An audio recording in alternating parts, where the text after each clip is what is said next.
आपका स्वागत है हमारे YouTube channel smile with education. हंसते रहिए, मुस्कुराते रहिए। देखिए बच्चों, हम हिस्ट्री का फर्स्ट पार्ट लेकर आ चुके हैं और हिस्ट्री के फर्स्ट चैप्टर का ये 30 एमसीक्यूज की सुपर 30 जो हमारी सीरीज चल रही थी, जिसमें हमने इकोनॉमिक्स और ज्योग्राफी को फिनिश कर दिया। उसी से आगे हम क्रम में चलते हैं। एक बात और बताना चाहूंगा बच्चों कि आपको मेरे साउंड में थोड़ी बहुत कमी लग सकती है, लेकिन आप प्रॉपर सुनेंगे तो आपको अच्छे से समझ में आएगा। साउंड क्वालिटी में थोड़ी सी कमी इसलिए है, कुछ प्रॉब्लम आ गई है जिसका मैं उपचार, जिसका इलाज मैं जल्दी से जल्दी करूंगा। बस आप चैनल को ग्रोथ करवाइए, प्रमोट कीजिए, सब्सक्राइब कीजिए।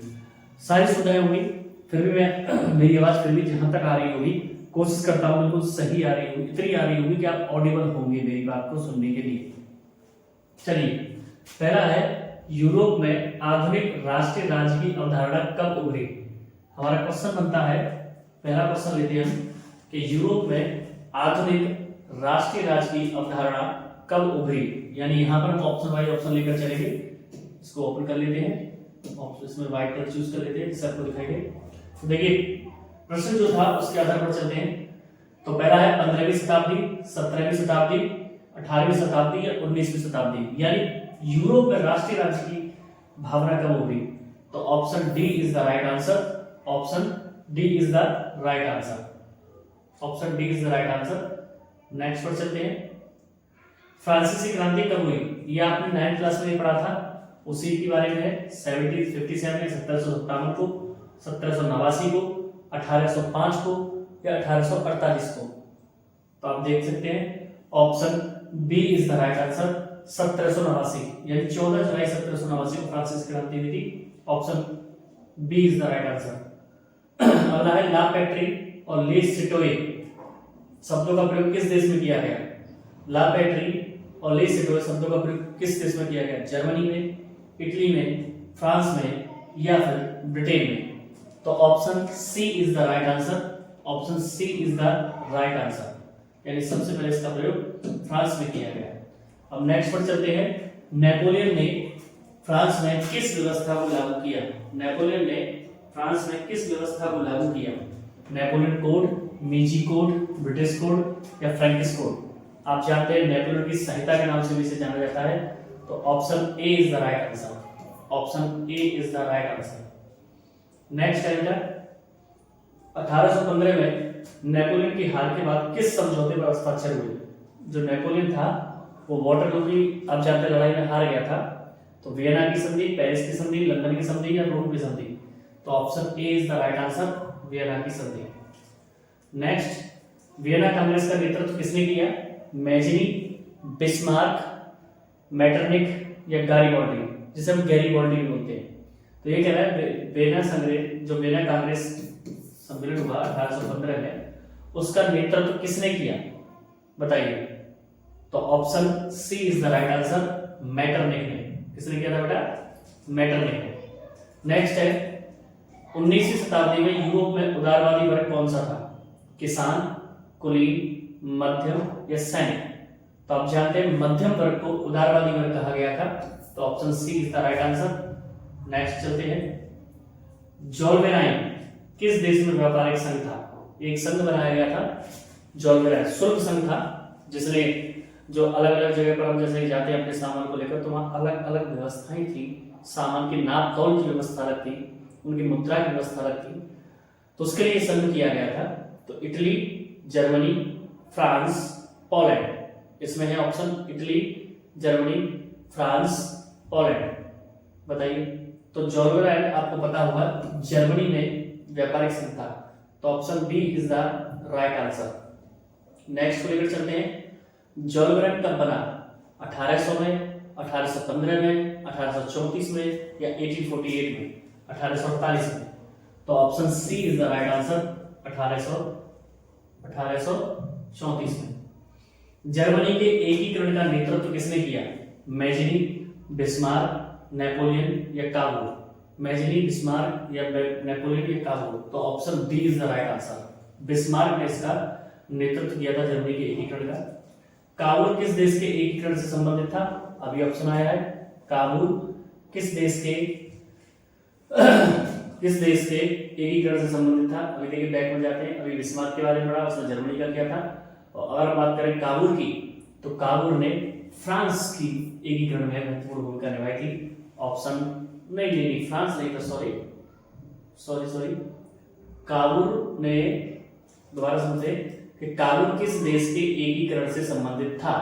तो काबुल था बेटा इटली के एकीकरण से संबंधित। Option C is the right answer. Next है बेटा, इटली का एकीकरण कब पूरा हुआ? इटली का एकीकरण कब पूरा हुआ? 1861 में, 1870 में, 1871 में या फिर 1881 में?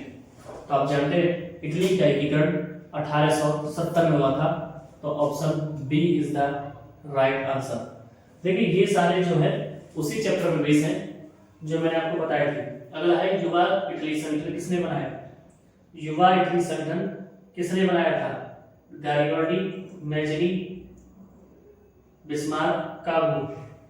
युवा संगठन किसने बनाया था? तो आपने बताया था युवा संगठन, युवा इटली ये संगठन बनाए थे। एक व्यक्ति था जिसने युवा इटली, इसी प्रकार से दो गुट बने थे, यंग यूरोप और यंग इटली। ठीक है, तो ये यंग इटली का हिंदी लिखा हुआ है युवा इटली, तो आप यंग इटली शब्द से समझ सकते हैं। ठीक है ना, मैं आपको बता दूं कि युवा इटली को हिंदी में ट्रांसफर कर दिया गया है। वैसे इसका एक दो ग्रुप बनाए गए थे, यंग इटली और यंग यूरोप, तो आप उससे समझ सकते हैं किसने बनाए थे। तो 13 में option B is the right answer, Mazzini. ऑप्शन में बी, मैजिनी। नेक्स्ट है बेटा, गैरिबल्डी ने कौन सा प्रसिद्ध सैन्य अभियान चलाया? Blue shirt, green shirt, red shirt या ब्लैक शर्ट? तो option C is the right answer, red shirt, जिसे 100 गुलाब भी नाम दिया गया था। 100 गुलाब, जिसमें आपको पता होगा निक्कर बनाए थे उन्हें। नेक्स्ट है 1848 की क्रांति किसके लिए जानी जाती है? समानता और राष्ट्रवाद, तानाशाही, साम्राज्यवाद या धार्मिक आंदोलन? तो आप जानते हैं पूरा चैप्टर ही राष्ट्रवाद पर है, तो option A is the right answer. Balkan क्षेत्र को किस नाम से जाना जाता है? बाल्कन क्षेत्र को किस नाम से जाना जाता है? यूरोप का हृदय, यूरोप का ज्वालामुखी, एशिया का द्वार या अफ्रीका का प्रवेश द्वार? तो option B is the right answer, Europe का ज्वालामुखी के नाम से इसे जाना जाता है। Option B is the right answer. Next है बेटा, बाल्कन संघर्ष मुख्य रूप से किस कारण से हुआ? कृषि विवाद, धार्मिक युद्ध, राष्ट्रवाद और साम्राज्यवाद की लालसा या व्यापार युद्ध? किस कारण से हुआ था? तो आप जानते हैं सब कुछ राष्ट्रवाद की वजह से और साम्राज्यवाद की वजह से। तो option C is the right answer, option C is the right answer. राष्ट्र की आधुनिक अवधारणा किससे जुड़ी थी? राष्ट्र की आधुनिक अवधारणा किससे जुड़ी थी? राजाओं से, जनता की इच्छा से, युद्ध से या चर्च से? किससे जुड़ी थी बेटा? तो वो जनता की इच्छा से जुड़ी थी राष्ट्र की भावना। Option B is the right answer. फ्रांसीसी क्रांति का नारा क्या था? स्वतंत्रता, समानता, भ्रातृत्व, एकता, शक्ति, सम्मान, धर्म, राष्ट्र शक्ति, उन्नति, समृद्धि, विकास? तो आप जानते हैं option A is the right answer. Option A is the right answer. किसने राष्ट्र राज्य को उदारवादी शासन का केंद्र बताया? किसने राष्ट्र राज्य को उदारवादी शासन का केंद्र बताया? बिस्मार्क ने, मैजनी ने, नेपोलियन ने या मेटरनिख ने? बताइए। तो आप जानते हैं इसका आंसर होगा ऑप्शन बी, मैजनी, जिसे मैथ्सनी भी कहा जाता है, ध्यान रखिएगा। 1848 में फ्रांस में स्थापित शासन कौन सा था? 1848 में राजशाही, गणतंत्र, साम्राज्य या उपनिवेश? आप जानते हैं जब गणतंत्र होता है वहां पर तो ऐसा होता ही नहीं, वहां पर राजा का शासन था, इसलिए option A is the right answer. इसी को हम तानाशाह कह सकते हैं। इसी को हम किस वर्ग ने यूरोप में उदारवादी विचार फैलाए? मजदूरों ने, बुद्धिजीवी और मध्यम वर्ग ने, व्यापारी ने या सैनिक ने? आपको इसको ज्यादा सोचने की जरूरत है, इसका आंसर आपके सामने ही है कि जो बुद्धिमान थे उन्हीं ने इस विचार को फैलाया यूरोप में, उदारवाद के विचार को। नेपोलियन कोड ने किसे बढ़ावा दिया? सामंतवाद को, समानता को, दासता को या फिर कह सकते हैं उपनिवेशवाद को? तो आप जानते हो उसने समानता को बढ़ावा दिया था नेपोलियन कोड ने कि एक तो मुद्रा को एक कर दिया गया, लगानों को एक कर दिया गया, शुल्क को भी एक करना, ये सारे नामतोल की व्यवस्था को समान करना, 19वीं सदी में यूरोप का कौन सा क्षेत्र सबसे अधिक अस्थिर था? पश्चिमी यूरोप, उत्तरी यूरोप, बाल्कन या स्कैंडिनेविया? ध्यान रखिएगा इस शब्द पे, कौन सा शब्द? अस्थिर। इस शब्द में ध्यान रखना हमें, अस्थिर। तो आप जानते हैं अस्थिर जो रहा था सबसे ज्यादा वो बाल्कन क्षेत्र रहा था। कौन सा रहा था बेटा? बाल्कन क्षेत्र रहा था। तो option C is the right answer. Next है, किस घटना के बाद राष्ट्रवाद यूरोप में तीव्र हुआ? किस घटना के बाद राष्ट्रवाद यूरोप में तीव्र हुआ? प्रथम विश्व युद्ध, नेपोलियन की हार, वियना कांग्रेस या औद्योगिक क्रांति? तो ध्यान रखिएगा option C is the right answer, Vienna Congress. Vienna Congress, option C is the right answer.